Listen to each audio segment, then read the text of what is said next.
Hey everybody, this video is a tribute to DPRJones, who I just learned via Dick Coughlin passed away recently. It's a very tragic and untimely demise, and he will be very much missed. DPRJones, or Richard to those of us who knew him personally, was one of the leading lights in the early burgeoning atheist, secular, skeptic community that emerged on YouTube in the early days of YouTube, the early years. And he was a good friend to me and someone that I knew to take, I knew him to take his fame and his stardom with a great deal of down-to-earth humility, and he was always a very generous, very helpful person to everybody that knew him personally. And I come at this from an interesting angle because in recent years, in about the last 3 years, I have been on a course of study towards becoming a Christian. And I say on a course of study because I do not believe it is appropriate to call yourself a Christian until you have taken confirmation. And that said, I've not talked about it much publicly because I don't want to be a public voice for religion at all, but privately I have been studying to join the Episcopal Church. And that decision came about over many years and a great deal of introspection and reflection about who I was and what it was I actually believed. Nevertheless, I never had the opportunity to express any of this to Richard. He and I had not been in contact in recent memory, recent years, so I never expressed any of this to him. What's interesting, though, is as I took this course of action, this journey in my life, I found that none of my political beliefs changed at all. I still agree with, by the way, and support the theory of evolution. I think evolution is the answer to how and not why. But I still want science taught in science class. I don't want prayer in schools. I don't want any of my beliefs forced on any other person. Even and the fact that they are my beliefs does not add to that desire or does not create a desire to force them on anybody. And I think that at its very best, that atheist community, that skeptic community that came out early on, was it was a group of people that wanted to resist blind dogma and were ardent about blind dogma not being the basis for our secular laws. And indeed, I still agree that it shouldn't be. So, for all of my conversion, I am not a creationist, and I'm certainly not a political Christian at all. I believe very strongly in the separation of church and state.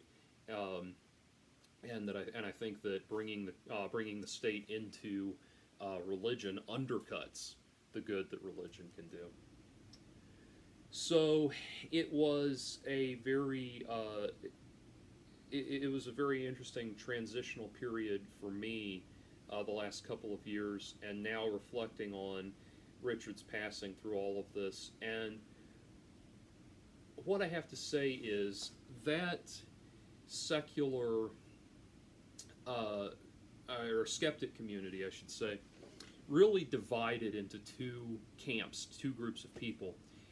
It divided, early on we were all in it together, and we were all in one boat, and then very quickly it separated. It separated into people that were skeptical and atheistic no matter what, and people who professed skepticism and atheism, but still needed something to believe, and still needed some religious dogma to follow, and so they started seeking out secular religions, things like feminism and social justice and all of these political movements and socialism and all of these political movements that fill the void of meaning that religion provides. And so these kind of two heads of the same hydra sort of attacked each other. And Richard stayed on the side of rationality no matter what. He also did not attach himself to these new secular dogmas. And that is the mark of someone who truly has the strength of their convictions and truly believes in something, and truly has a set of values, I should say, that they believe in, and that is truly skeptical. And I would like to think that even in my own path and my own journey, I have carried I've carried that forward in my own thoughts and my own heart. That I will not abandon anything. I will not abandon the reality as we understand it through the scientific method and through science and through our secular understanding of the world. I will not abandon that for sake of my religious faith. If I get sick, I'm going to the hospital, not the church. That kind of thing. Or I might go to the hospital and then the church. So I'm not. So that sort of thing. And I think if we can realize that what we're actually opposing and what we're actually fighting is dogmatic thinking and the desire to impose dogmatic thinking on other people, then I think we will live in then I think we will start to really be able to appreciate one another on a higher, more meta scale.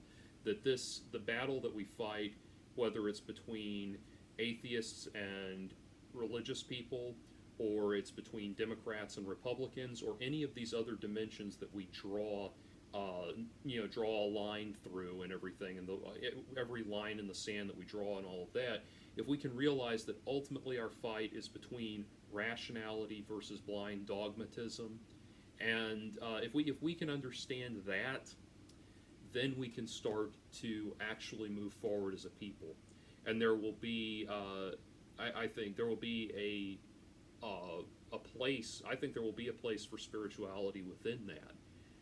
And I think that the separation of church and state is an important, is the foundational premise of coming to that conclusion. Anyway, that's all a wide derivation to pay tribute to Richard, but I bring all of that up because I think while Richard and I had not spoken in a long time, I think that he would absolutely be understanding and amenable to that. I would like to think that. There was never anything in his nature that ever suggested to me that he was the sort of atheist who was a venomous, fire-breathing, hate-mongering atheist, which sadly is something that I was for a long time and something that I regret. He never struck me that way. He struck me always as a person who acted from a basic premise of human decency and human goodness.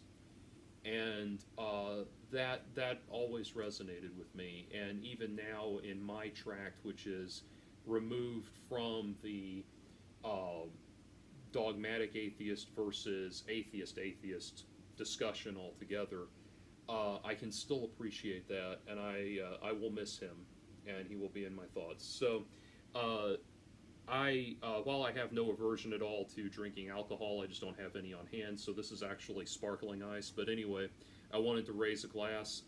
This is part of a video montage that's being put together, so it's down there. The link is down there in the crotch bar if you want to be a part of it. Anyway, raising a glass to you, sir.